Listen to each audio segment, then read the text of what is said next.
Hello and welcome to Eurosport's coverage of the FIA Formula 3000 International Championship. Round 9 of 12 this weekend from the Hockenhien ring in Germany. And this deeply forested circuit featuring high-speed straights and high temperatures this weekend. It will be a very tough job for the drivers for this 9th round of the championship. Well, the weather bringing out the spectators in all their varied many shapes and forms. There's Sébastien Bourdais, the man who won last time out at Silverstone, and Justin Wilson, the championship points leader, hoping to garner a few more from this race to stay on top of the pack. Hello, I'm Mark Webber. Welcome to round 9 of the Formula 3000 Championship at Hockenheim. It's a very fast circuit here at Hockenheim and it's very hot, so we're going to have a great weekend.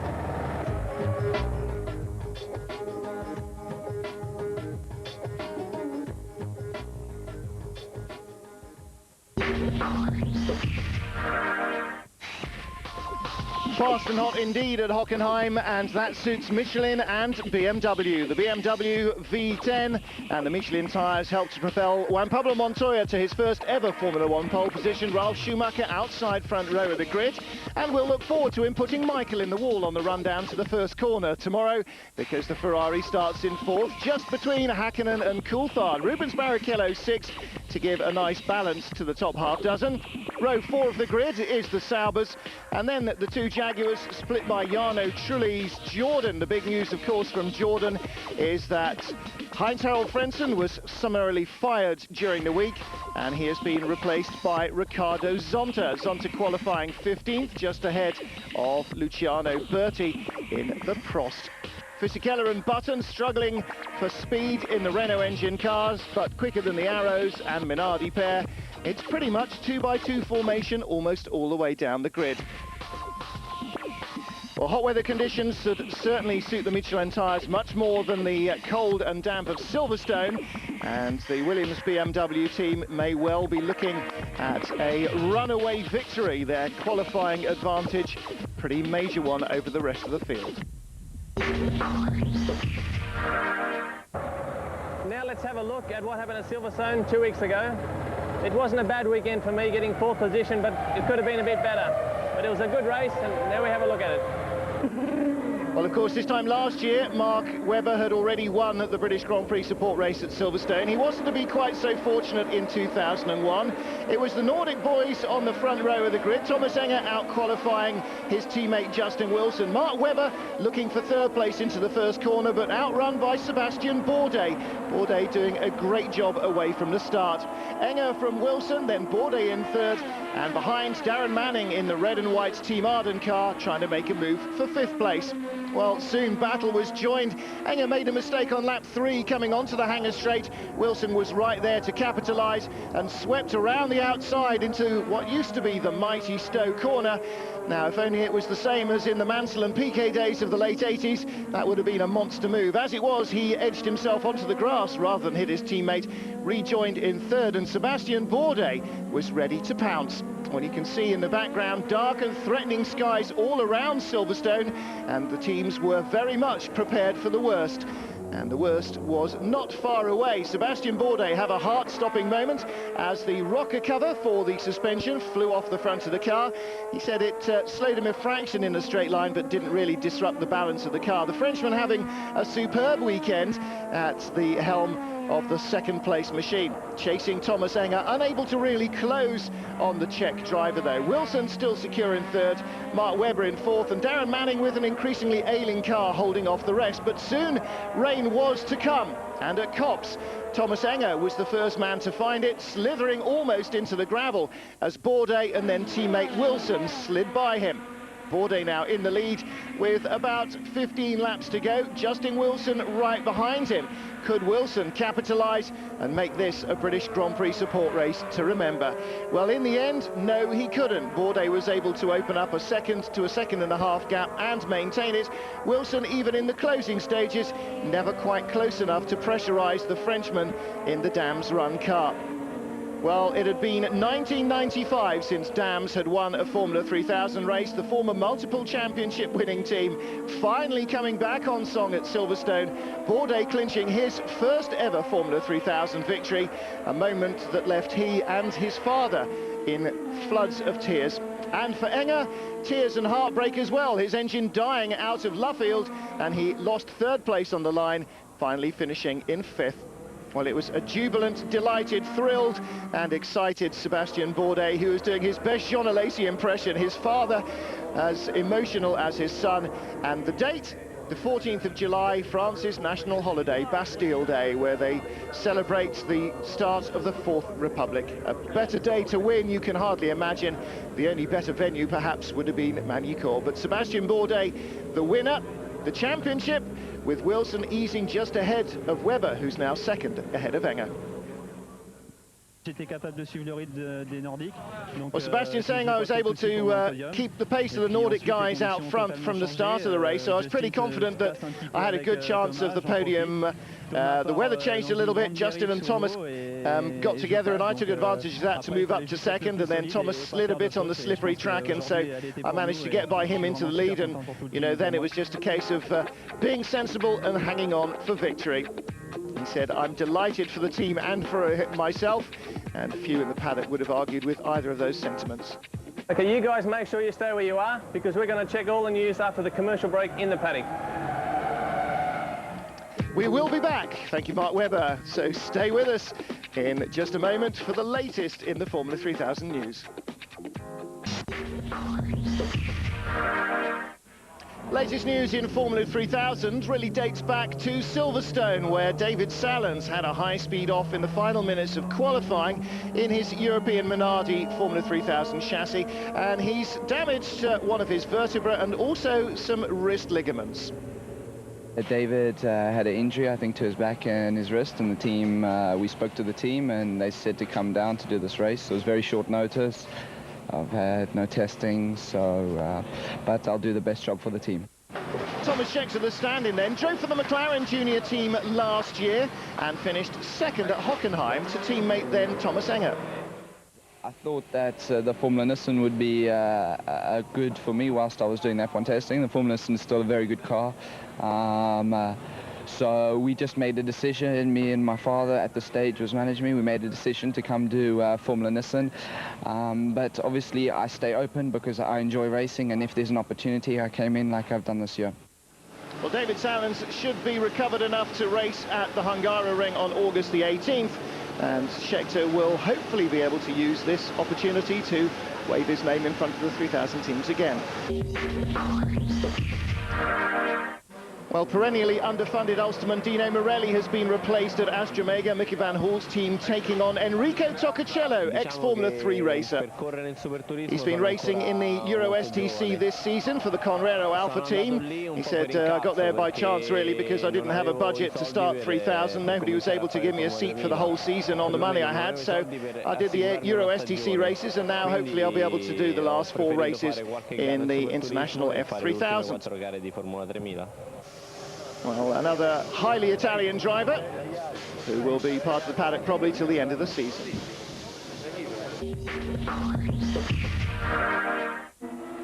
Well, last time out at Silverstone, the two Nordic drivers were, as ever, battling for the lead, and they got very close indeed to running each other off the road, but team manager Chris Mower thought that there was little harm done. It was a racing incident, first of all. I mean, you've got to hand it to Justin for attempting to go, you know, to pass. I mean, that's the whole reason why he's there, is to win races. But on the other hand, they've got to be sensible about it. You can't blame Thomas for holding his line because he also is going for the championship. And it was a racing incident which they, between themselves, have sorted out now. There wasn't any animosity afterwards. But, you know, it is very possible to happen again because we haven't got any team orders for the drivers. Well, the two of them battling for the championship and for race wins in clearly the class of the field as far as cars are going. As long as they're both battling out for the championship, then there won't be any team orders. But if it becomes mathematically impossible for one of them to win the championship, then we might have to readdress the situation. Well, as Chris has pointed out, the two of them have a fairly amicable relationship, despite that little near miss at Silverstone. I don't think either would have borne a grudge as a result of it.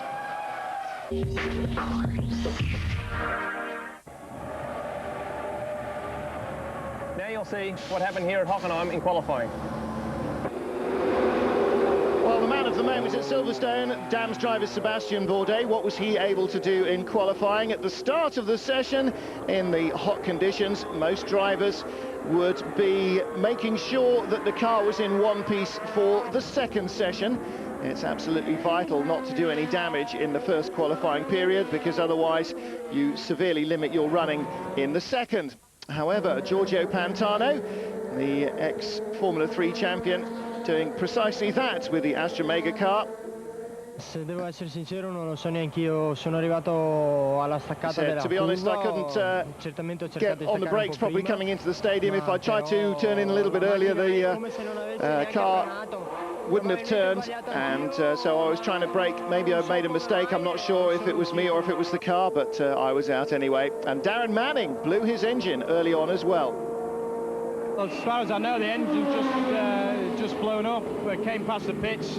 The old pressure alarm came on, but sometimes it happens in the hot conditions. Well, Darren was forced to sit out the session, but teammate Victor Maslov would be asked to hand over his car to Manning for the second session.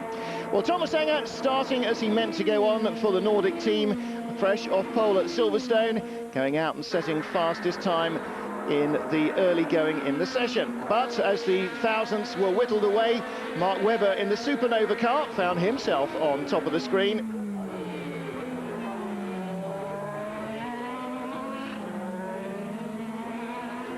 But it wasn't without incident. Running into one of the chicanes a little too hard and going down the escape road, finding out that the flexible marker cones are perhaps a little less flexible than a 3000 wing. So that was into the pits to change the wing. And Victor Maslov, well, he knew he had to make the best of all his tyres in this single session, because the Arden Team Russia crew had asked him and he had agreed to hand over his car to Darren Manning. Darren always the quicker of the pair, but still perhaps doesn't seem entirely fair on Maslov. On the second lap, my teammate's engine just blew up. We had a problem with that recently, so a little bit disappointing with that. And obviously, I had to use all my free sets in the first session, so Darren is going to use my car on the second session. So that's a bit disappointed. Well, in the end, he was 11th fastest at the end of the first session, and handing over his car, a true sign of teammate spirit being alive and well in the Arden Team Russia camp. Well, through the flat-out blinds of the Hockenhien forests and then into the startling sunlight of the stadium section, Ricardo Sperafico, the Brazilian driver, on top of the timesheets, pushing very hard indeed. Brother Rodrigo, of course, racing in the Formula 3000 Championship as well, and Rodrigo with the Coloni just inside the top 12. But it was Ricardo 6th fastest at the end of the first session. Antônio Pizzonia also going very quickly from the beginning, finishing 4th. Second, Justin Wilson, but everybody should be able to improve in session 2, he reckons. We've still got 2 sets of new tyres left, so I'm hoping that we can go quicker, but I think everyone's going to do the same. So we just got to make sure we make the right move with the car setup, and hopefully we can improve more than anyone else. It's going to be a very interesting second session. Tomáš Enge, winner here last year, beating Thomas Scheckter in a wet and dry race. It was 3rd after the first qualifying session. I think everybody will improve, so I try to improve even more than the others and try to set the fastest time. But proving that he can talk to a camera as well as drive in front of one, Mark Webber, 2 minutes 0.033, the fastest time set fairly early in the session, staying on top of the timesheets towards the end. Well, that's how they ended the first of their 2 45-minute sessions. Then Webber from Wilson, Enge from Pizzonia, Piccini 5th for the Minardi team. A strong performance from him. And the slower of the 2 Schumacher brothers visiting the pit lane during qualifying. Of course, he wasn't to know he was the slower at that stage, but I'm sure he had a fairly good suspicion of it. The BMW engineer, not quite sure what that was going on about. So into the second session, Darren Manning at last having a chance to get out and lay some laps down. We decided that Victor is going to give me his car, which is thank you very much to Victor. He used all his tyres in the first session, so he managed to do quite a good time and ended up in 11th, so he did a good job. So he's just left it for me to drive in the second. Well, Sébastien Bourdais, third on the grid at Silverstone, clearly not faring as well here at Hockenhien. Whether the car or the driver didn't quite have the setup right remains to be seen, but he was only 13th after the first session. So we're going to try a few different things, but we've been trying for 2 days to sort this out, and we haven't managed to. But, you know, it's tough if you've only got 2 45-minute sessions to chase a problem. We'll try hard and hopefully get into the top 10 on the grid, and who knows from there what we can achieve. Ricardo Sperafico, who was in 6th place after the first session, setting a new time, the first man down into the 159s, with a 159.985 to go onto the provisional pole. The man who currently lies second in the championship, Mark Webber, very disappointed to place only 7th on the grid. Just couldn't improve. We're obviously really disappointed. I'm disappointed. We had 2 sets of tyres and couldn't improve. We're going to have to go and have a look at what happened. If everything's okay with the car, then I underperformed, but we're not too sure what's happening. I'm disappointed, that's all we can say. We've got to dig deep tomorrow. Well, there's a man who's very confused about why he can't produce what he hoped to. Antônio, Pizzonia in good shape, though. I think I'm really happy because the car was very good, and unfortunately I couldn't really get a clear lap, and I missed the best part of all my tires. So hopefully we can get better on the race and get back to the race. And well, like I said, the car is good and I'm looking forward. Pizzonia finished on the podium at Silverstone. He's 6th here. Darren Manning 5th, having lost the first session, but going well. I was a little bit uncomfortable, and there was a few more changes we would have needed to do, really, but time caught up on us a bit, really. So no, it's very good effort. You know, it's nice to be in the top 6 and P5. You know.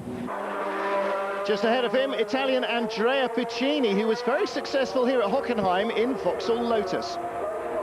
I mean, the car was very good. We just did some wrong changes in the beginning of the second session, so we lost all the first part because the car was not handling well. Then at the end, I just get the rhythm, and after 6-7 lap, I was really good on, and in the last 2 minutes, I did a good lap time.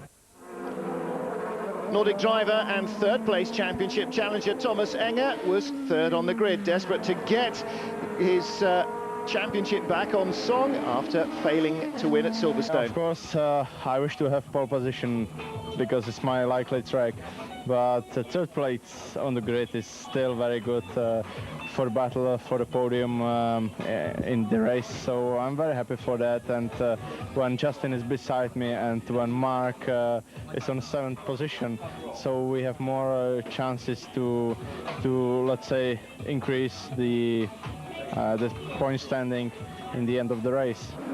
Of course, he won here last time out. Justin Wilson will be very aware of that.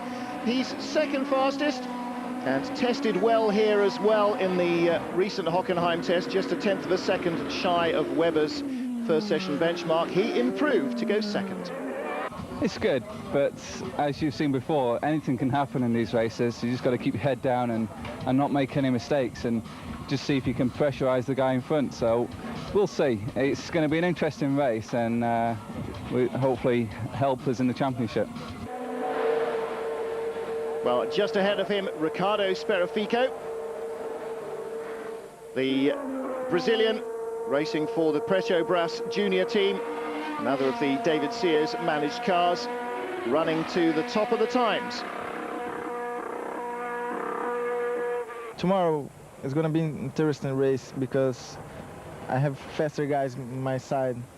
So let's see, I hope can do the first corners a long way to finish in the first chicane.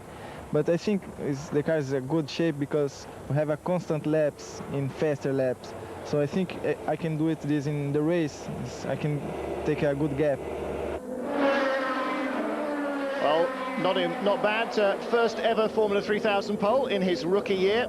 And Sperafico's teammate Pizzonia, of course, on the podium at Silverstone last time out. Every chance that there'll be another Petrobras podium finish this time. So it's Sperafico from Wilson, Enge and Piccini on row 2, ahead of Darren Manning and Antônio Pizzonia. Another poor qualifying session, I'm afraid, for Mark Webber, who lines up alongside Sébastien Bourdais, ahead of Tomáš Scheckter, who was second here last year. Behind Mario Haberfeld, Bas Leinders, Patrick Friesacher, then the Coloni pair of Golan and Rodrigo Sperafico.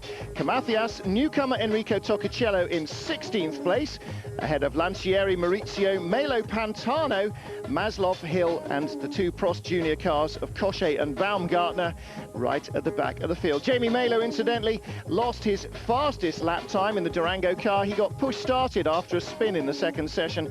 Otherwise, he would have been considerably further up the grid. Unfortunate for him.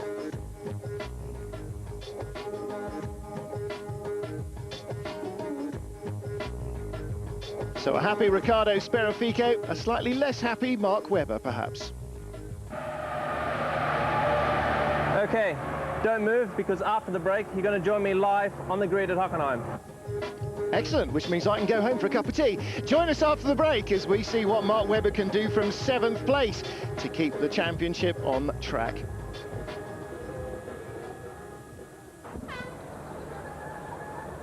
Welcome back to Hockenheim. I'm Martin Haven, alongside me Gareth Rees. We're ready for round 9 of the FIA Formula 3000 International Championship. Ricardo Sperafico starts on his first ever pole position, and right behind him teammates Justin Wilson and Thomas Enge, first and third in the championship. Mark Webber, second place man in the championship, starts in 7th place on the inside of row 4 of the grid. And Gareth, apparently broken damper, the problem with his car.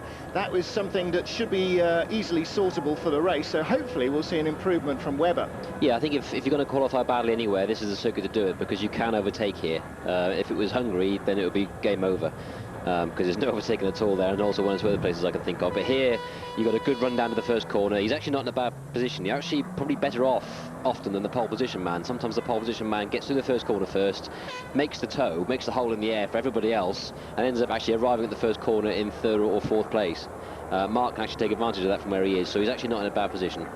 Well, it could be an awful lot worse. Certainly they've found the problem that stopped him from improving, so it's not something within the driver, and that's probably the most important thing to learn before you go into race day. Well, here's the man on pole position. First pole, he's raced here at Hockenheim before in the German F3 Championship last year, but very different kind of cars, and as you say, Gareth, the aerodynamic thing at Hockenheim is still very much apparent, even with the Formula 3000 cars, or perhaps is it more exaggerated because they don't have so much power to punch that hole in the air and they get a better toe? It's very similar to the F1s, you know. I mean, they obviously they are quite big cars, big wings. Those big wings make a big hole in the air, and if you're unfortunate enough to be the guy at the front who's making that hole, like I said, the others just tow up behind you, take advantage of that. Had Webber not found the problem with his car, they probably would have gambled and probably tried to make the car better in a straight line to help him overtaking. The fact they found the problem, they'll be happy with that, and also Mark obviously mentally will be very happy with that. It's always a concern when you don't know what the problem is. You always naturally look at yourself. Absolutely. If the car feels okay, because when a damper's not right, it's difficult for the driver to say your damper's not right. You know, you cannot say that. You cannot feel the damper isn't right. So you naturally start to look at yourself. The fact they found it and they've changed it and put a brand new one on, that'll make him much happier. Yeah, what we're saying, we say a broken damper. What's probably happened is that just that the valving isn't quite right, or there's a slight leak. So it's not as if one of the wheels is bouncing up and down furiously all over the place as you'd get if a shock absorber breaks on a road car. Thomas Enge there behind the winner last year. That was a really topsy-turvy race. It was wet to dry, and Enge gambled correctly on changing in the last few laps, didn't he? Tomáš Scheckter stayed out, and Enge came in and changed tyres and then reeled in Scheckter to win it on the last lap. A real dramatic first Formula 3000 victory for him, and he must be feeling fairly confident as well. Not where he'd like to be on the grid, third rather than first, but he and Justin Wilson, I should think metaphorically, rubbing their hands with glee with the fact that they've got somebody as inexperienced relatively as Ricardo Sperafico in front of them.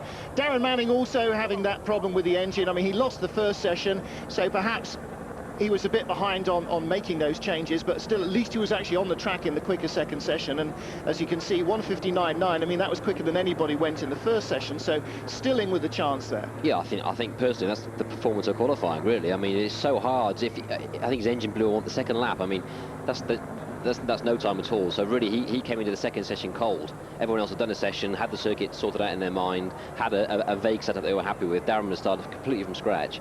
So to go ahead and qualify 5th and be only sort of 4/10 from pole is really the performance of qualifying. I think that's a great performance, and yeah, maybe you should use your teammates' car more often. Well, you can see, I mean, you can imagine that perhaps he might have been looking for a place on the first or second row of the grid, for sure, if he'd had any running at all in the first session. Exactly. I mean, Maslov finished the first session in 11th, and to show you how much everybody, or almost everybody, improved, he's actually starting 21st. So, I mean, it is a sort of sacrifice, but you can imagine that if Darren was in that situation where Maslov's engine had blown and he'd been asked to hand the car over, then I can't really see that he would have sort of dragged his feet and said, no, I'm not doing that. Yeah, I think the way that team works, obviously it's funded by Maslov's sponsor, but so obviously they want their man up there, but by the same token they know at the moment Darren is their man who can get results for them. Yeah. So they couldn't really risk not letting Darren have a fair crack at it. They need at least one car to be at the front, and he's done the job. Antônio Pizzonia here in 6th position. A little bit of a question mark, I still think, over Pizzonia. He raced very successfully in Formula 3, but this year has been struggling, even in his own terms, to come to grips with the cars. And I think actually this is something we're seeing more and more now as drivers spend longer in 3000. It used to be that you'd come in, do a year, win it in your second year or not, and then leave. But now we're getting 3-year men and so on. So I think that the hardcore at the front end of the grid, the most experienced drivers, do make it harder for the newcomers to really cut the mustard at the front. But, you know, Silverstone on the podium now, he's certainly well in the top half of the top 10. So where he needs to be, I think, this stage of the season. Yeah, I think you're right. I think these cars are, as we discussed before earlier in the season, these cars are quite unique and don't bear a strong relation to a Formula 3 car, or even other cars lower down the single-seater ladder. So when the driver arrives in 3000, he's got quite a lot to learn. And when you're up against people like Justin Wilson or Thomas Enge, who are in their second or third year, you know, it is tough. And to be where he is, Pizzonia, sort of regularly in the top 10, which is what he is really, that's good for a first season, I think. You know, I mean, occasionally you get people like Montoya who come in and blitz it, but then Montoya's a special talent. You know, it's different. But to be where he is, I think that's quite acceptable. Yeah, and in the championship as well, 12 points is not too shoddy. I mean, he only got 4 at Silverstone, so he's clearly been scoring, as have his countrymen, the Speraficos, Ricardo and Rodrigo, both scoring in their first seasons as well. 2 more Sperafico brothers back home racing in South America. Another one whose name starts with R, which escapes me as well, Rodolfo or something. So God only knows what's going to happen when he comes to 3000 in 2 years' time, and the other 2 are still here. We're going to be really confused. But they are on the grid at the moment. The sun's shining down on them at Hockenhien. We're going to take a short commercial break, and then we will join Ricardo Sperafico at the head of the field in just a moment. Stay with us. Welcome back to Hockenheim as we evict our German colleague from the back of the booth. I don't know how many laps. Go away. News from Hockenheim is that the start has been delayed 4 or 5 minutes. Obviously, they found some lunatic running around with a I Hate Mercedes-Benz banner on or something, or Give It to Schumacher, Ralph, or one of those. Back of the grid, Gareth, the 2 Prost cars, they've had to withdraw their British Formula 3 team over the last few races.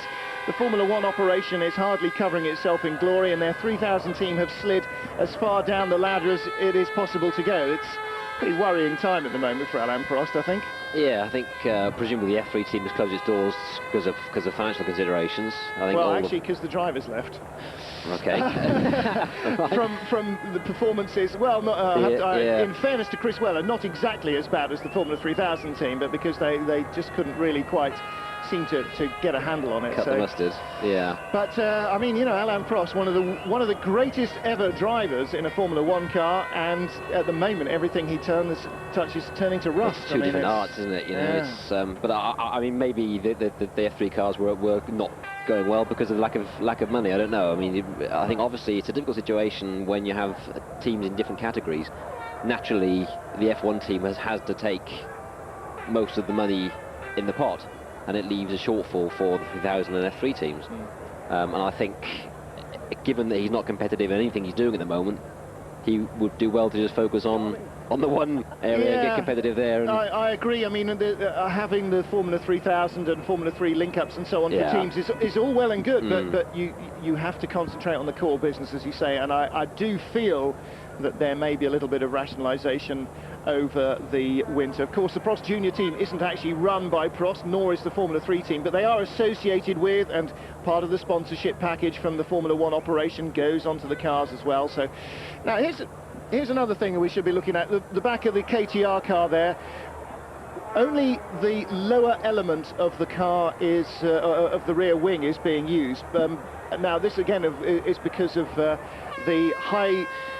Sorry, we're getting an awful lot of noise in my headset from the circuit. The high-speed nature of the circuit, the low downforce nature. I think this is the only track where they sort of take elements out of the wing, isn't it? Not all the teams do. I mean, certainly when my final season in '98 with Denver Avis, part of the Supernova sort of setup, we used to run a top plane. So we did run a top plane. Yeah, you can see there the Pizzonia's car there has got a top plane on. We found that was the most efficient way. Other teams went differently and chose to remove the top plane altogether. I think they probably gained in outright straight line speed a little bit.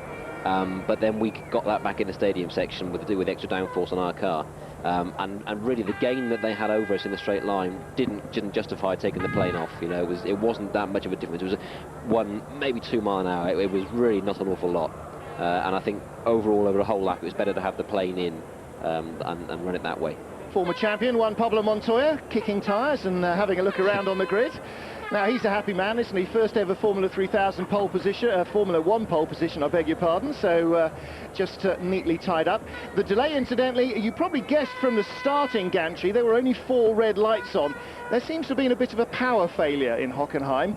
Now, after all last year's race, you would have thought the water would have got into the electrics then, but apparently not. The water's, something's got into the electrics. They've got a bit of a gremlin going. Here you can see on the Prost car, on the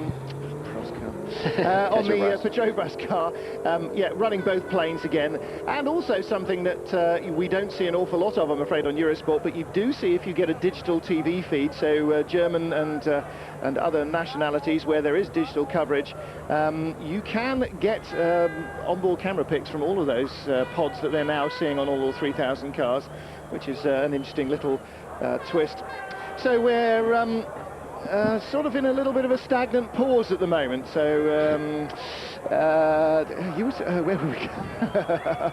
Marvellous, yes. He's gonna burn the top of his head, isn't he? Just exactly like I did last weekend. Burnt my skull completely. I've now got chronic sunburn coming through. And Gareth Rees, as you'll probably learn during the broadcast, fresh from his holiday in the Bahamas, has got a throat infection as well, so we're sparkling form at the moment. Let's have a look at what we're seeing then. Justin Wilson, championship leader, didn't get on the podium at Silverstone, but still managed to just ease his advantage away a little bit. He did get on the podium, beg your pardon, he was second, of course. Not the victory he was hoping for, but still, at this stage of the game, it's not worth throwing it away for all that. I mean, he's got bigger fish to fry, and he must surely now, race 9, not be ruling his whole race of it, but it must be playing in the back of his mind all the time, what am I going to do? Yeah, I mean, he has to make sure he keeps racking up consistent good point scores. Now, if you can win, then wonderful, that's 10 points, and also, obviously, the kudos that goes with an actual outright race win, but a podium position is good enough, and he has to keep an eye on what the others are doing, what Enge and Webber are doing. They're the only two that can catch him, realistically. And if he's qualified ahead of them both, if he can stay there in the race, that's enough. It doesn't have to win each time. It would be nice to do so, but it's not essential. The essential thing is he finishes the race and not risk throwing that away just to try and chase a race win that might risk it all. I have to say, actually, having said that, at Silverstone, clearly that move around the outside of Enge. Yeah. I mean, that was the opportunity that was presented. He didn't sort of, sit there and plan it for lap after lap. It's just the way it happened. First of all, it's like you're right, it's the way it happened. But second of all, it's just his nature. He's a racer. We've seen time and again, and also not just this season but last season. He's a racer, and any racer presented with that opportunity won't go, no, I won't take that because I think of the points. It's second nature for someone to go, right, I'm going for that, and you go for it. You don't think about it. It's just the way you are. I have to say, I agree with you entirely. It is instinct, and I think the problems potentially start to arrive for a driver who then has to sort of try and override his instinct and play safe, because I'm sure that's what we saw a number of times with Damon Hill, where he was trying to override his basic instinct in battles with Michael Schumacher, and particularly with Schumacher, you know, others as well. Override his instinct to try and force a decision out of himself that would make a difference in a tyre choice or whatever. And you know, like you say, even though he's going for the championship, Webber has to race, and that's not something you can necessarily, I think, sit a lot of time and worry about. You know, going down the hangar straight there, he had 5 or 10 seconds comfortably to think, am I going to go for this? But in the end, it's that 10th of a second when Enge's on the brakes and he's not, where he has to make that choice, and he went with it, and full marks to him for doing so. Slowly away for Patrick Friesacher, so he'll be starting at the back. And the race now should start at 15:15, so just a few minutes late. We were told 10 past, but clearly they're not going to be able to manage that.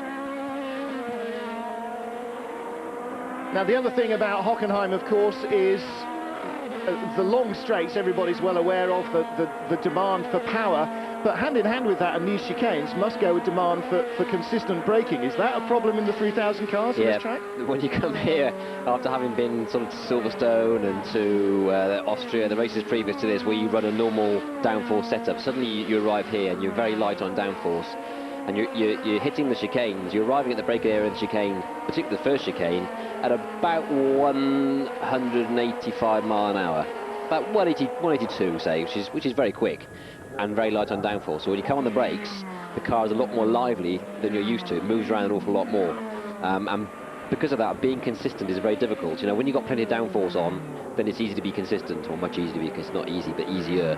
When you've got little wing on, it is very difficult. And for the first corner, particularly, of the first lap of this race, you've got 30 cars arriving, all low on downforce, all doing 185 mile an hour, and usually there's something goes wrong. There's normally tears there somewhere along the line, because the cars are moving around an awful lot more. They are quite difficult to drive. All right, let me put something else to you. Somebody who has used a single plane setup in qualifying, is that likely or is that unlikely? Are they more likely to want a bit more downforce in qualifying, or are they likely to go for the single plane and then maybe revert to 2 for the race, where you want a bit more of a margin for error, perhaps? I would suggest that if once you've made your mind up which way to go and you're happy with it, then you stick with it. That's quite a major change to make, really, to the balance of the car. It does require a slight adjustment of the front wing as well. If you're happy with your setup and it works in qualifying, there's no reason why it wouldn't work in the race. So I think if once you've got something, you stick with it, unless you're in trouble and you're stuck at the back of the grid. Right. Just saw Patrick Friesacher driving through the field, which, as I recall, isn't legal in Formula 1, so we'll wait to see how that one progresses there.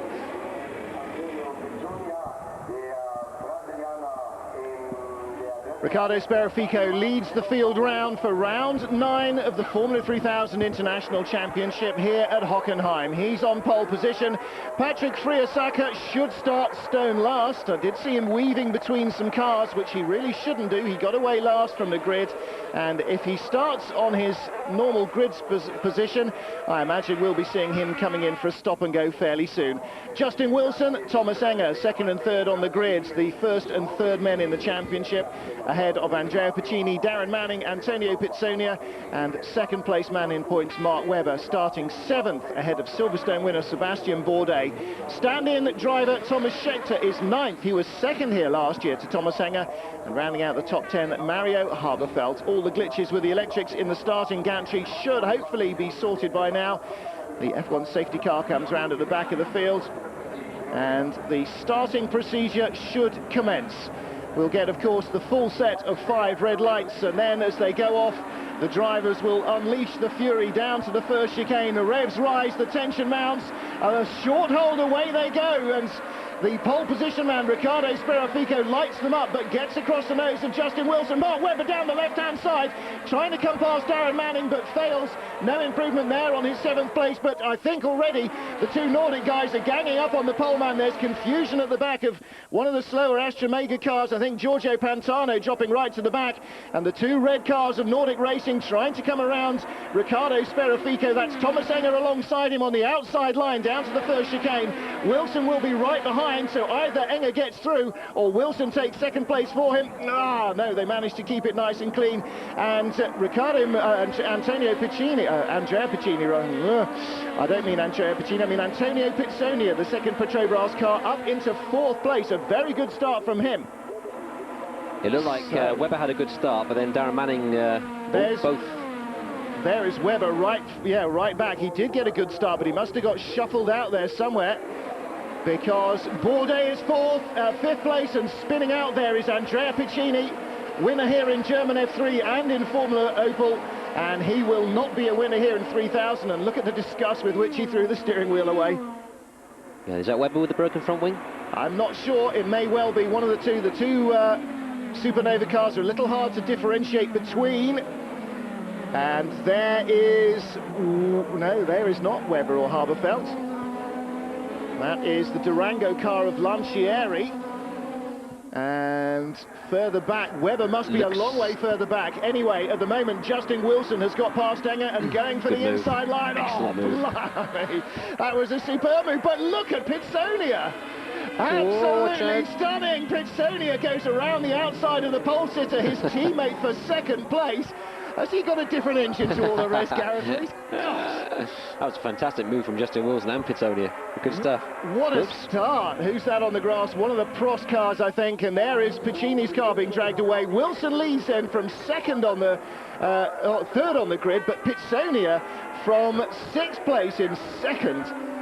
That is some opening lap. I haven't seen overtaking like that in 3000 since Justin Wilson did it. Right, now let's try and see where Mark Webber is. I have a feeling the man who is 2nd in championship points is either off the road or way down. He's 15th across the line. There you go. In fact, he's coming into the pits. You're right, he had a broken nose. He got a good start, and I think Darren Manning didn't. And Darren Manning blocked him on the start-finish just off the line. And the next thing I saw, he had a broken nose. So whether he hit the back of Manning's car or... We didn't see, unfortunately. All right, well, I called the black car wrong. In fact, it is Tomáš Schechter, not Sébastien Bourdais, who is there behind Thomas Enge. So coming in is... which one is that? That's the Fabrizio Golin Coloni car. Oh, and off at the back goes Darren Manning. So Manning out of the race there, and as you said, Gareth, coming in here at high speed, 180 miles an hour with minimal downforce, and Manning maybe a touch from behind, maybe just spinning it under braking, especially when the car is heavy in the opening laps. Yeah. Now, time for Justin Wilson to collect his thoughts and to really start driving away. Most important thing he can see on the pit board as he comes around this time is Webber out. I don't know how the Nordic team can communicate that to him, but he desperately needs to know that. Let's have a look here. Well, that was a good lunge by Darren down the inside of Tomáš Schechter, but in the end a little too ambitious for him. The trouble is there, it's very bumpy, and if you're right on the edge of braking and you get on the bumps as well, then it's goodbye. Half held it, look, he just got off the brakes to boot the car through, and the slide was going too far. The pendulum effect had taken over. But, well, I wonder how much Antonio Pizzonia has got in terms of longevity in his tyres, because his car seemed to be sliding around a little bit more than the others there out of the stadium section onto the front stretch. Wilson from Pizzonia, Sperafico in 3rd, Enge in 4th, Schechter in 5th place behind the man who he finished 2nd to last time out, and in 6th position, that's Mario Haberfeld. No, it can't be, surely. I think so. No, it's Patrick Friesacher, that's right, the Red Bull Junior car. So it's even more important now that we find out whether or not Friesacher will be penalised for driving through the field, because there is a point on offer for the man behind him, Giorgio Pantano. Baz Leinders in 8th place, and there you can see the rest of the order. In fact, Pantano, according to our screen, is in 7th place. According to the FIA screens that you're seeing on the TV at the moment, is down in 9th. However, oh my goodness me! Well, Wilson knows how to fight, so does Enge. Look at that, what a great battle. The two super... I'll get myself all over confused. The two Nordic boys really know how to dice wheel to wheel, and Wilson giving it some again there, but I don't know what Pizzonia had in his breakfast cereals this morning, but I think there's a few people that would like a little bit. He takes the lead. It's unnecessary. Well, Pizzonia's twice moved over on Wilson as he's got alongside him. It's not necessary to do that. He's trying to intimidate Justin. I don't think Justin will be scared by that rubbish. Straight through the chicane has gone Sébastien Bourdais, I would reckon. Who was back there? Yeah, that's Bourdais. So Bourdais has picked up a place, but should lose it again soon. Now, Wilson being clambered all over by both Petrobras cars at the moment, and well, Thomas Enge closing as well. Now, we know that Justin went out at the Nürburgring with a brake problem. He's locking his tyres willy-nilly at the moment. Does it look to you as though he may possibly have a problem, or is Pizzonia just really flying? Pizzonia's flying, obviously. I think Justin initially had the first lock-up back at the S-curve, which has given him a flat spot, and it keeps picking up as he brakes hard, which it will happen as the race goes on. It'll get worse and worse, which this is the incident from the other angle. Well, I have to say, that is ballsy driving by both men. Whatever you think of it as a driver, that's the kind of stuff that people like to see. Wheel-to-wheel racing, cars sliding around, looking for traction. But I mean, on the approach to the corner, before they're even braking, Pizzonia made a sort of a move across, which is unnecessary. Yeah, well, maybe emulating potentially, I suppose, his hero Michael Schumacher, who can tell. But, and further back in the background, you can just see Sébastien Bourdais coming in far too quick and running through the chicane there. So I think we may see a little bit of a change to the leading order soon. I'm sure Friesacher can't go unpunished for driving back up through the field, having failed to get going. Sébastien Bourdais got past at least one car by straight line in the chicane, and that shouldn't be allowed to stand either. They tend to be very heavy on chicanes at Hockenhien here, don't they? So yes, I did actually think when we were watching on the straight, as Enge now makes a move for third place and takes third place away. No, he's coming back at him. Thomas Enge now battling for third place. Ricardo Sperafico coming back towards him. Ricardo Sperafico looking under braking to come inside Thomas Enge. I'm just trying to see what the rear wing setup on the Nordic cars, because they don't look that quick in a straight line. They really don't, do they? Yeah, the Supernova cars, the Petrobras cars are very quick. I did think that I saw Justin Wilson's head look down inside the cockpit when he was coming down the straight, the front straight last time. Sort of the visor disappeared behind the screen, and I'm sure that wasn't just to get his head out of the airflow to the airbox. Nobody's actually thought of that yet in 3000, but maybe here's the place to try it.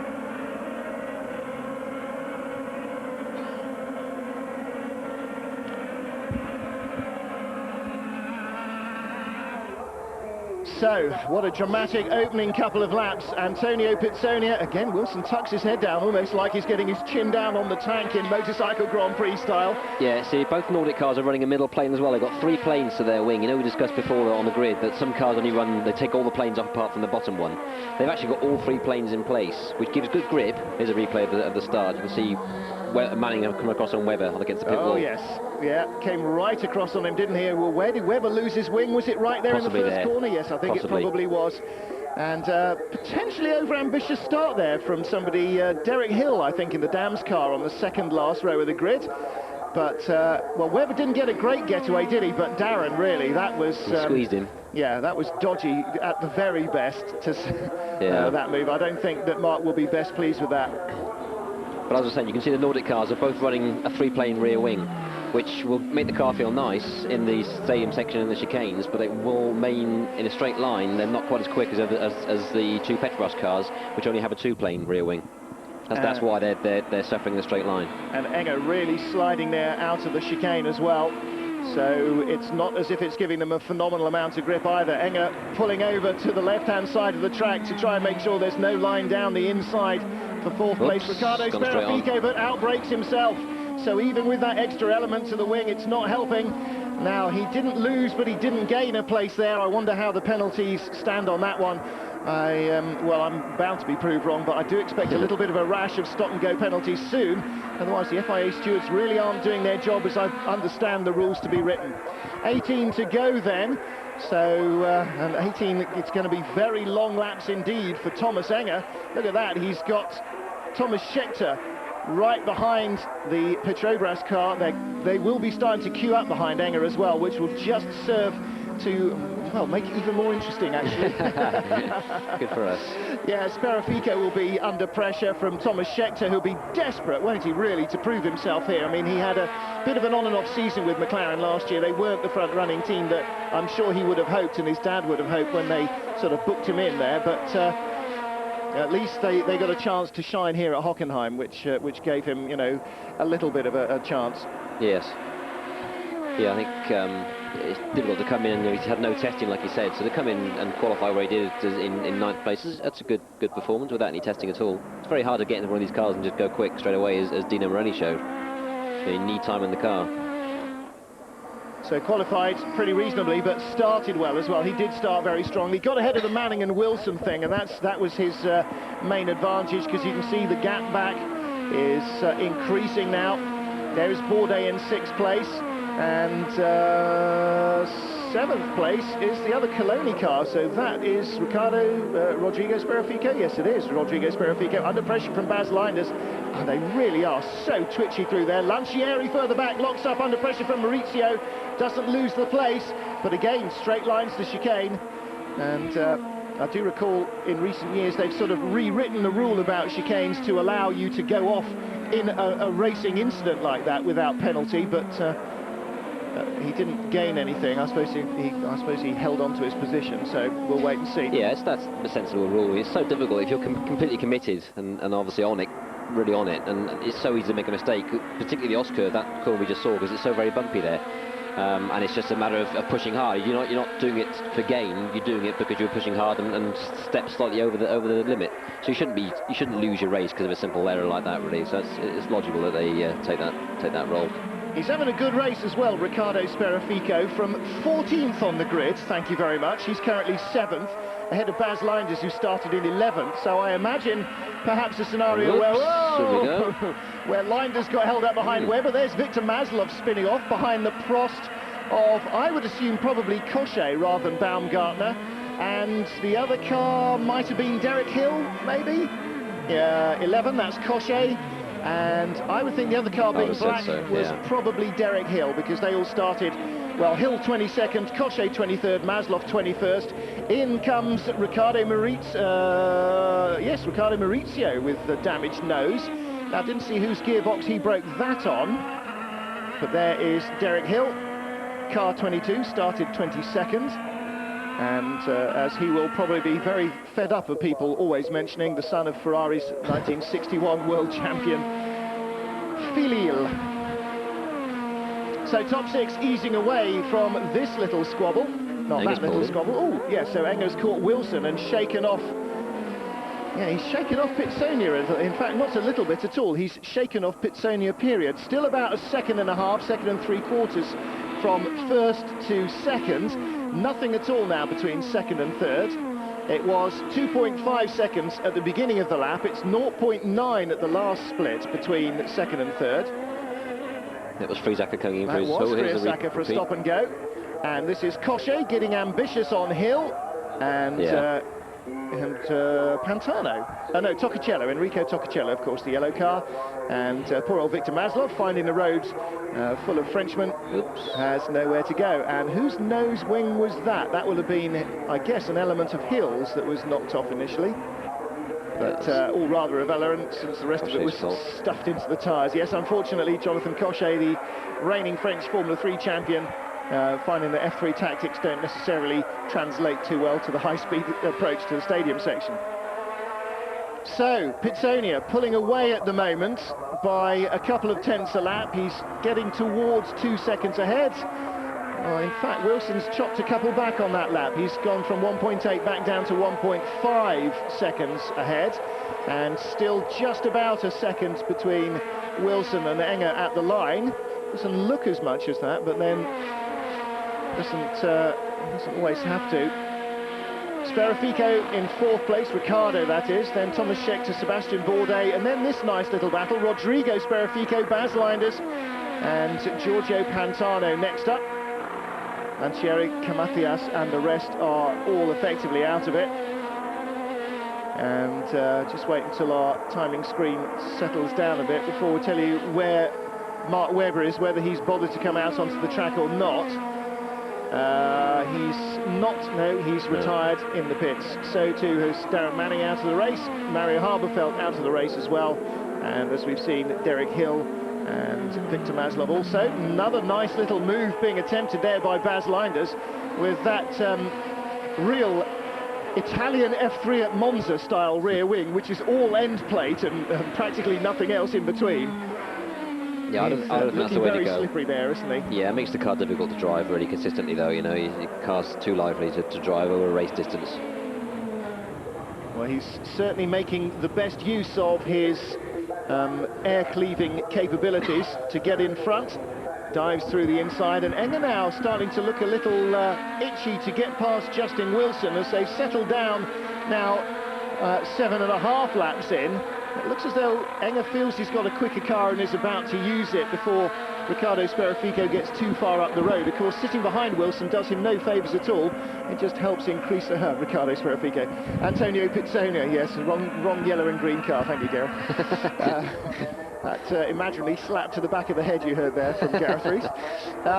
Yeah, before he gets too far away, although Wilson at the moment is keeping him pretty much pegged, 2.5 and not getting any, well, now, having said that, he's now 2... Oh! And off goes Enge. In the first corner, where he dropped the car off the road last year in the rain, and then came in to change as he handed over the lead to Tomáš Schechter. But what's that? Is just that being too close to Wilson as he turns in? I think no, it's actually easily done because the curbs are actually quite high, higher than they look on TV on the outside of the corner. And if you just run them over them slightly too much, and you should get your, so much so that you get your right rear, here we go, your replay, he'll just probably run too, well, you go, too wide. Slightly less grip in the car gravel bottoms there. out, yeah, car bottoms out, left rear in the gravel, and then you've got no grip, and that's it. Yeah. It's easily done, especially with his car running so little grip, you know, it just slides around that much more. And what about ride height with these cars here at Hockenheim? I mean, are you allowed to vary it an awful lot? Presumably they'll run them as low as they possibly can. Yeah, I mean, wherever you go, you always run it as low as you can. It's just dictated by how bumpy the circuit is, really. So, drama for Thomas Enge, and out of the points at the moment, Justin Wilson in second as Antônio Pizzonia leads Ricardo Sperafico third for Petrobras. More in a minute. Eurosport live at Hockenheim, round 9 of the Formula 3000 Championship. Antônio Pizzonia, Justin Wilson, Ricardo Sperafico, your top three. Sébastien Bourdais fourth, Tomáš Schechter fifth ahead of Thomas Enge. Schechter has just slid through the chicane, and there you see it, rattled over the curbs. In fact, that's a replay of something that happened while we were on the break, and that was Rodrigo Sperafico, I beg your pardon, who had just been passed the previous lap by Bas Leinders, running out of road there, halfway around the back of the circuit. Well, Antônio Pizzonia leading by 2.2 from Justin Wilson, Ricardo Sperafico another 2.1 back, then 2.5 to Sébastien Bourdais, another 2.5 to Thomas Enge, and Tomáš Schechter coming into the pits here.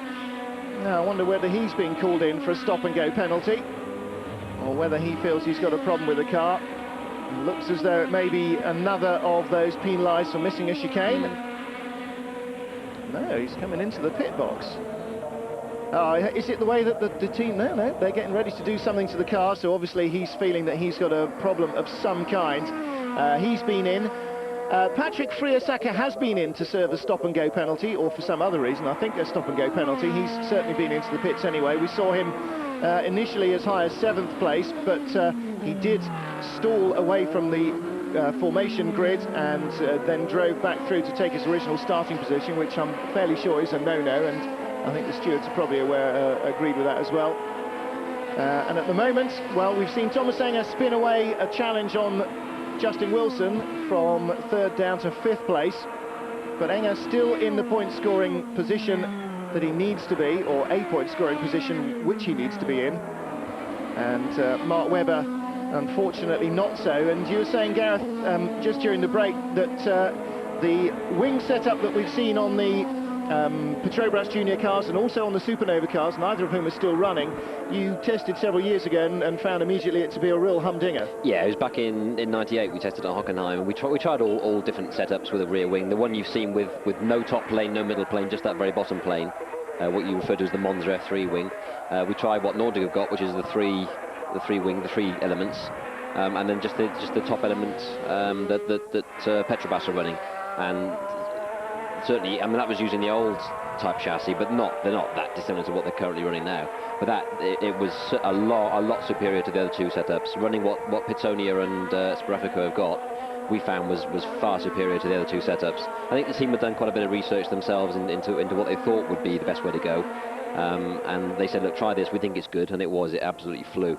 And I was cooking most of the day. Ooh, somebody got very sideways then coming through the first corner. I think it was Leinders again, you know. Yeah. He's running just that bottom plane with no middle or top plane.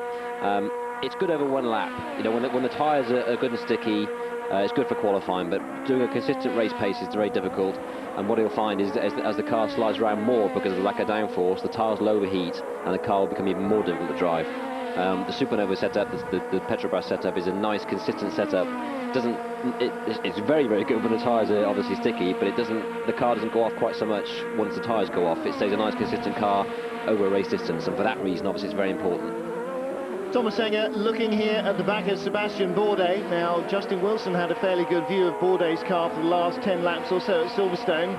Couldn't get quite this close, enough to put pressure on him. Bourdais really at a loss as to why he was only 8th in qualifying. Couldn't even break the 2-minute barrier. In fact, the first 5 drivers were down in the 1:59s. So he was some way off the pace in both sessions, and Enge there, well, just driving by him in a straight line, and that shows that he had a very good start, Bourdais, but he hasn't got quite the straight line speed that he needs.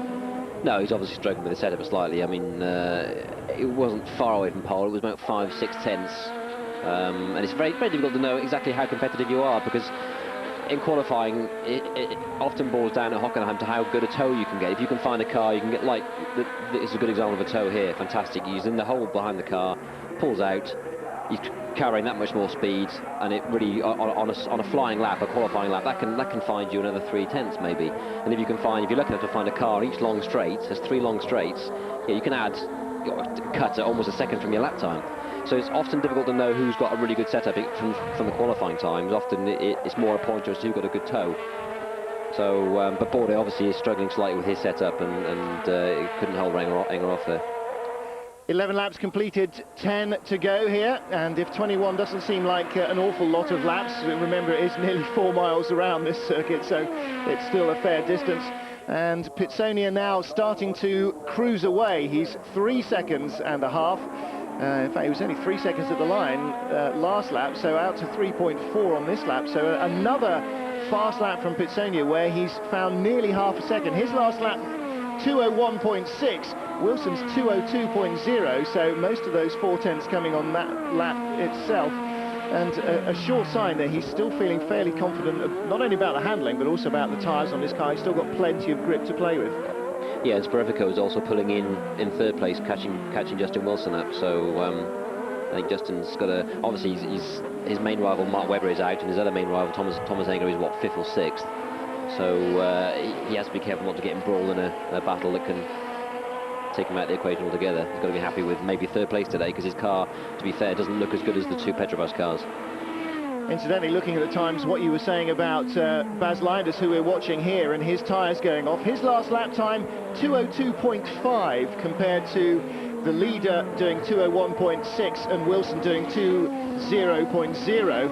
And in fact, Pantano behind him, who's running more wing, was 3 tenths quicker on that last lap. So Leinders has now, I think, crested that curve on the graph of speed versus tyre wear, and is now on the slippery slope where tyre wear is going to be much more of a factor. And you can see there Rodrigo Sperafico, who is 2 cars behind, who was in fact in front of that little group. But I think Bas Leinders' time at the front of that little battle may well be on the wane, because clearly Pantano has got a better handling and quicker car at the moment, despite the fact obviously that he's towing a little bit more wing through the air. So Rodrigo Sperafico started 14th, so 8th place. Still not too bad, even though he was a couple of spots further up early on.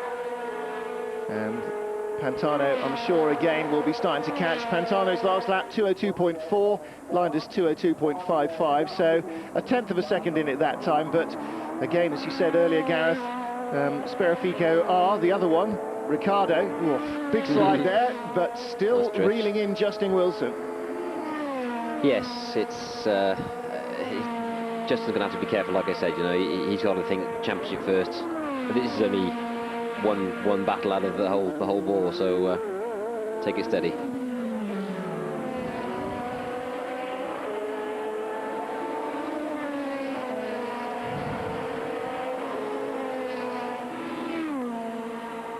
Well, the speed's being done by the top 4 men. Our race leader, who is Antônio Pizzonia, doing 2:01.4 last time. Wilson doing 2:02.2. Behind him, Ricardo Sperafico, 2:01.4. And in 4th place, Tomáš Enge, 2:01.1. So Enge in 4th is closing fastest. He's the fastest man on the track at the moment. But Wilson, the slowest of the top 4, and that's becoming apparent as Antônio Pizzonia stretches his lead now up towards the 5-second mark from Wilson.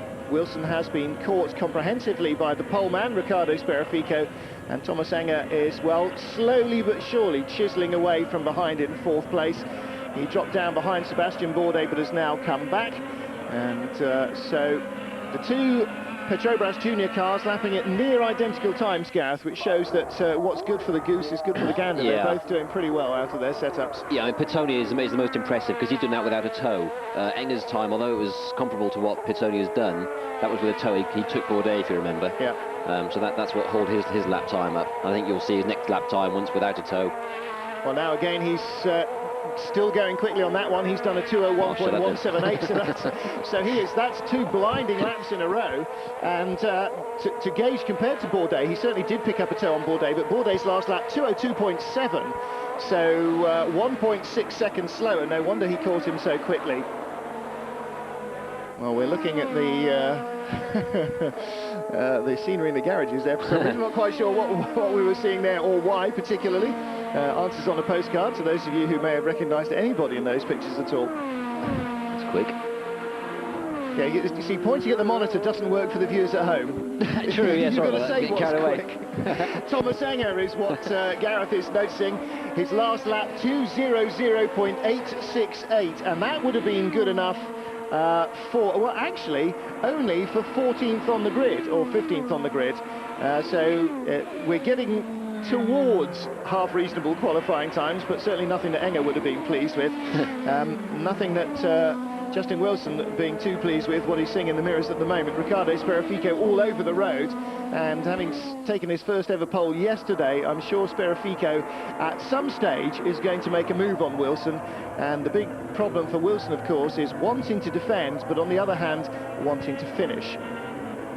Because he really does not need to be knocked off the road in a rash attempt by an impetuous young Brazilian. And although I wouldn't necessarily class Ricardo Sperafico as impetuous, he certainly is the other 2. So we'll have to wait and see. But again, as we were saying earlier, going back to the move at Silverstone where he drove around the outside of Enge to try and take advantage of a mistake by the leader in the first couple of laps. You just have to race the way that instinct teaches you. And certainly one thing that instinct has clearly taught Tomáš Enge is head down charging, because look at the way he's caught them now. It's now pretty much equidistant, 2nd to 3rd to 4th. Yeah. Which you would certainly not have said as much even as a lap ago. Well, I mean, look at the gap to Bourdais, who he was only behind sort of 2 laps ago. That's really impressive. It's a man on a mission. Enge's last lap, 2:01.15. And Wilson, 2:01.81, 2nd quickest man. 3rd quickest man, race leader Pizzonia, 2:01.77. And Sperafico there, 2:02.2, dropping his pace, which is why he's fallen away from Wilson and towards Enge on that last lap. And Bourdais and Leinders, well, they are at the moment bit players. I'm not sure that Leinders can really rest assured of getting a point out of this. He's still 3 seconds... no, he's still 1.5 seconds ahead of Giorgio Pantano, but that gap is becoming more and more slender as well. Leinders 2:02.1, well, lapping as quick as Sperafico in 3rd place, but what was Pantano doing? 2:02.3, so Leinders able to respond at the moment. The race still being led by Antônio Pizzonia, reigning British Formula 3 champion. His first podium position scored at Silverstone on the Grand Prix circuit 3 weeks ago, and looking for the first of, well, what potentially could be a string of Formula 3000 wins. There's his brother Rodrigo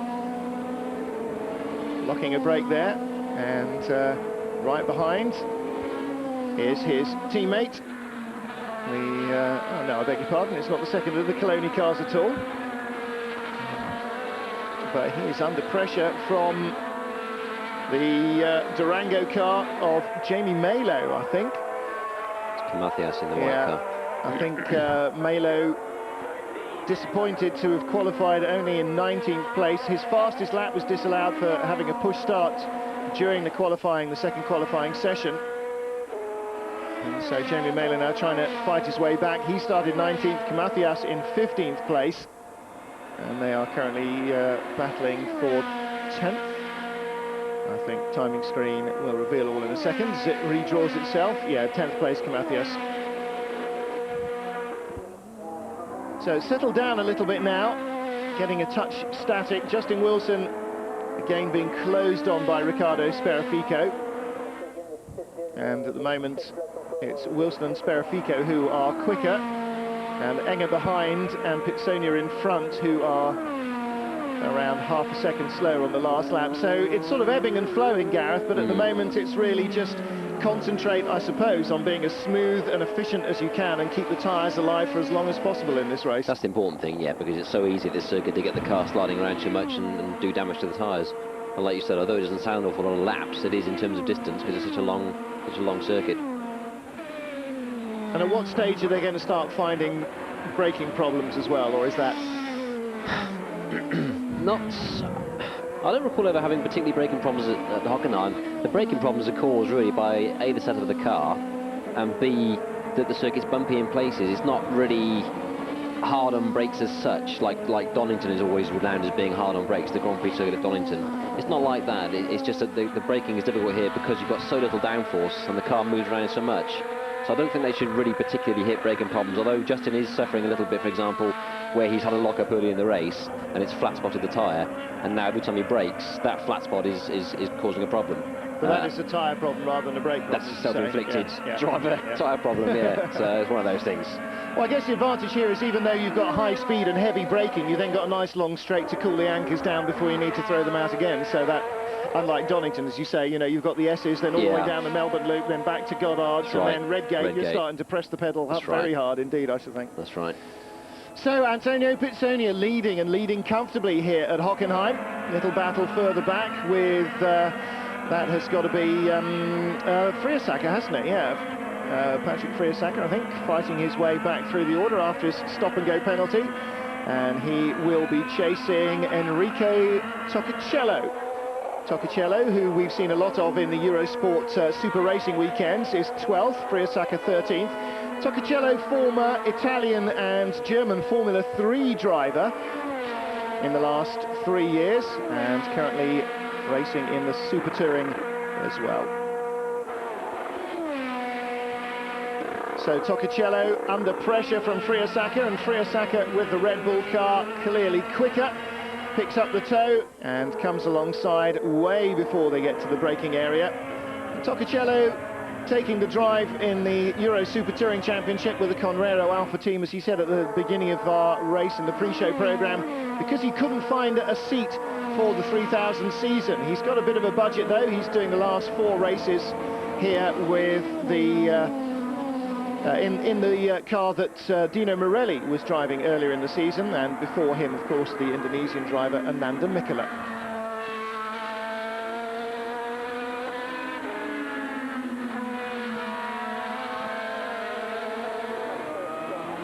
"17 laps down, Antônio Pizzonia leads from that man. Championship Wilson leading driver Justin Wilson. Ricardo Sperafico in 3rd place, Thomas Enge in 4th, Sébastien Bourdais 5th.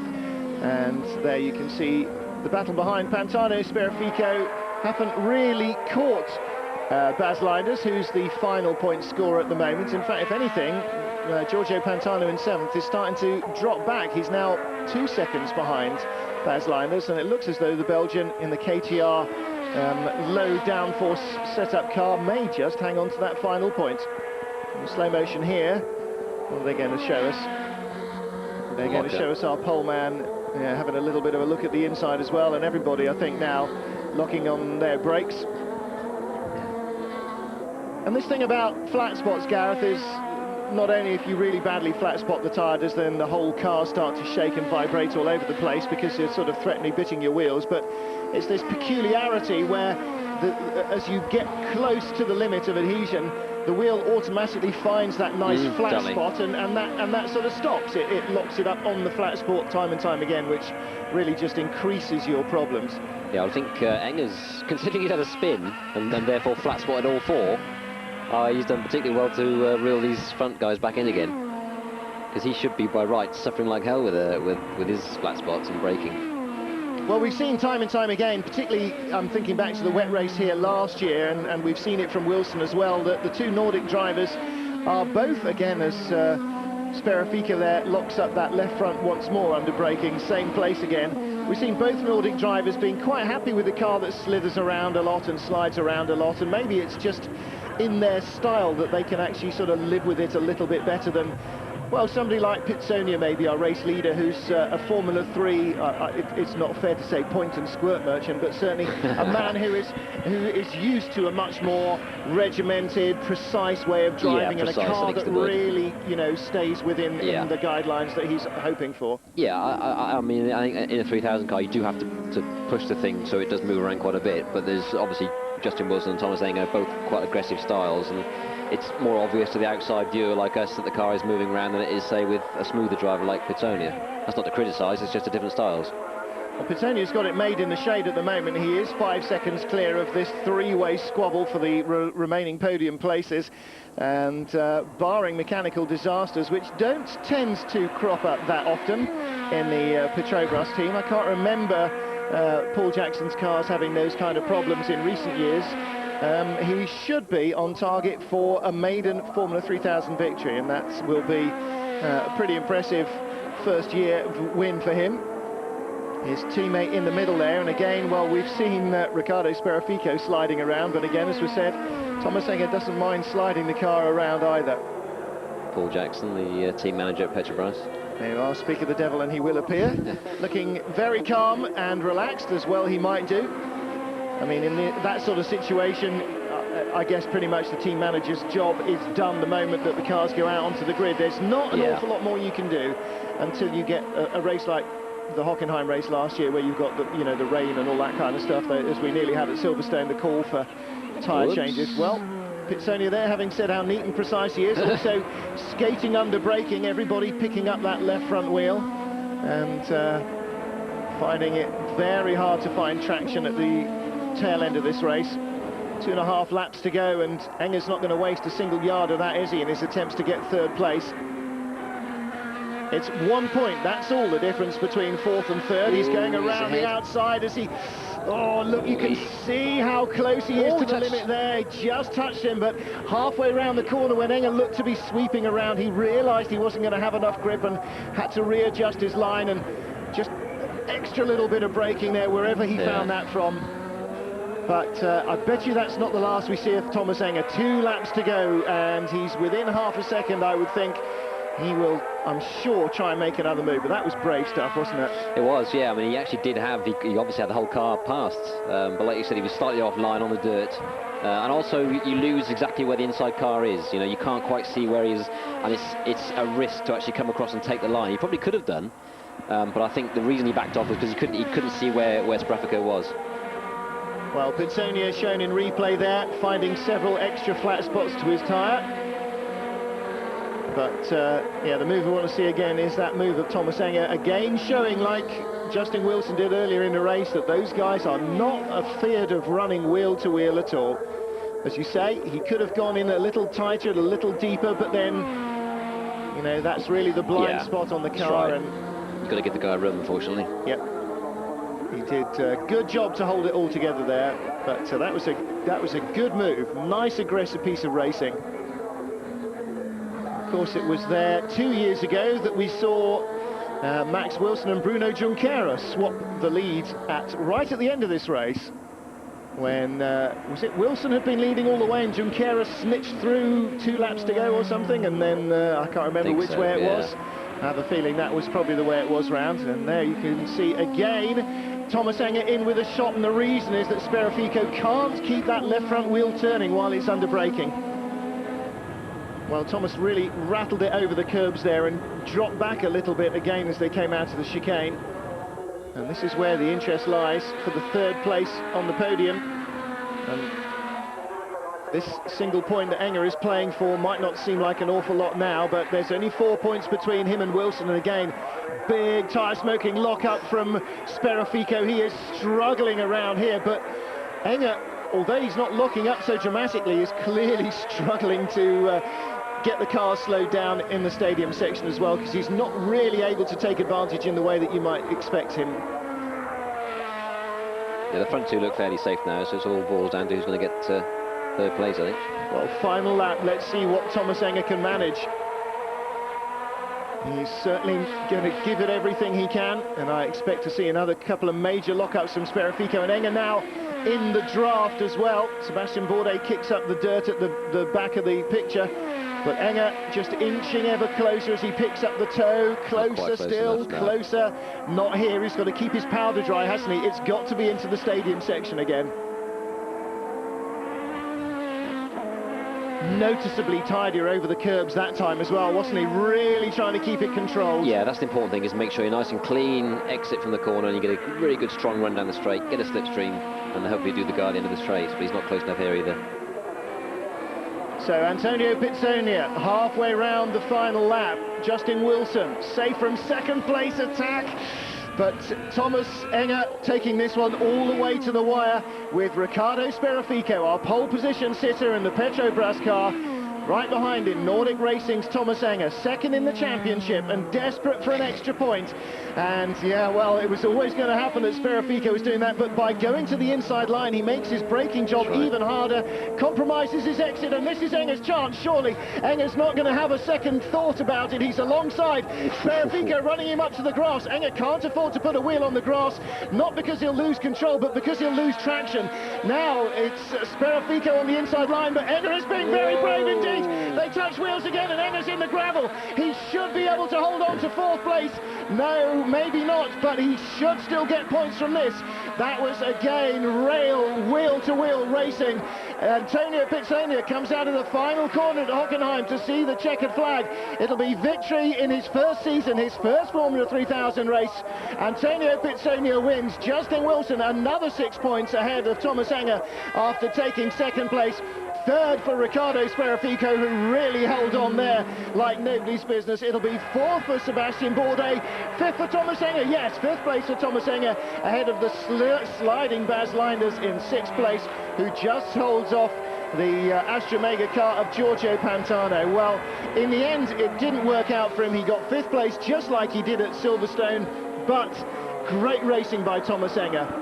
Yeah, he had to go for it, didn't he? I mean, his main rival was way ahead, or not way ahead, but in second place and going to get 6 points, so he had to go for it. But at the same time, try and make sure he at least scored something, so... Well, you have to say, they didn't give each other an inch of spare room, did they? And there was I mean, that wasn't sliding out to knock him off the road. That was two drivers who had exceeded the limits of what the car's design parameters are. No question about it. And, well, Sperafico was holding the inside line all the way out to the chicane, edged Enge onto the grass, or towards the grass. I thought maybe when they were coming out of the chicane, Enge might perhaps just have stayed on the inside line, but he clearly wasn't confident that Sperafico was coming so far and no further. Yeah. And decided to go the long way around the outside. Well, he gets 2 points for fifth place as opposed to 3 for fourth place, so he shot for an extra point and lost one instead, but a gamble worth taking, I think, and in the end he was able to hold on and keep the car on the island, or vaguely on the island, and get back on for that fifth place pair of points. But for Paul Jackson and for the Petrobras junior team, 2 drivers on the podium, first and third place, and a very strong result indeed for them. Justin Wilson increases his championship advantage. He takes 6 points for second place, which is 4 more than Thomas Enge, so he goes another 4 ahead. And importantly for both Nordic Racing drivers, Mark Webber failing to score. He completed just 1 lap, and that was as he came into the pits with a broken nose wing. So very disappointing Hockenhien weekend indeed for Mark Webber, but an absolute thrill for Ricardo Sperafico, who claimed his career first 3000 pole. and for Antônio Pizzonia, who from a 6th on the grid start was up into a blinding 2nd place by the end of the first lap, and then passed the race leader to take it all the way to the checkered flag. And, well, Paul Jackson and the boys have got to be a very happy team of men after a result like that. Superb showing. Yeah, they were really the class of the field today. I think Wilson did a very good job to bring it in 2nd. It did look as though Petrobras had the best car today. No doubt about it, and it certainly looked early on as though the Nordic cars were really going to struggle. Both Wilson and Enge sliding around and being comprehensively outpaced by the Petrobras drivers, but they managed to stop the rot, and as a result you can see that they are still in the top half dozen. So Wilson is 10 points now ahead of Mark Webber and 13 ahead of Thomas Enge. So he has a failing to finish margin now. No matter what the others do, he can't lose the championship lead at the Hungaroring. And Gareth, with 3 races now left in this championship, that's not a winning margin, but it is a little handy safety margin for Justin Wilson. So drivers coming into Parc Fermé, and just confirmation there as he punches the air with delight. Antônio Pizzonia the winner, Ricardo Sperafico in 3rd place, and Justin Wilson the runner-up. So a 10-point lead over Mark Webber and a 13-point lead over Thomas Enge, his teammate. It's taken him a long while to get back. I'm sure Antônio Pizzonia has been enjoying this moment. The jungle boy, the man from the Brazilian rainforest, the Amazonian region of Brazil, and the reigning British Formula 3 champion in his first season claims his maiden Formula 3000 victory. He receives congratulations from his teammate and countryman, the pole sitter. He'll be disappointed, I think, Ricardo Sperafico, having seen that a Petrobras car won and it wasn't him, but as we surmised at the beginning of the race, Gareth, just perhaps a lack of experience allowing him to be gobbled up into the first few turns. Yeah, exactly. It's his first year, so I think it's the fact he's got a pole position, he'll learn from that and apply it later this season or next season. So that's the way they finish then. Official confirmation of those results. 22 laps of Hockenhien, and not one of them a dull one. Antônio Pizzonia the winner.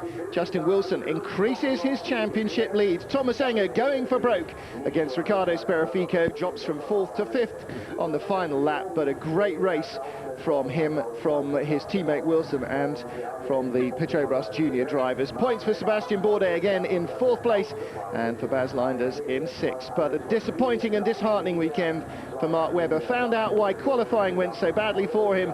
It was a damaged shock absorber, but his nose taken off in a clash with Darren Manning on the first lap, indeed in the first corner.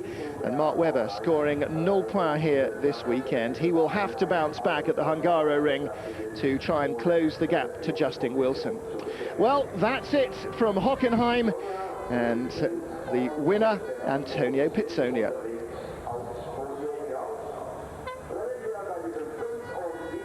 So Gareth Rees, an exciting race. I don't think we'll be able to expect quite so many fireworks at Hungary in 3 weeks' time, though.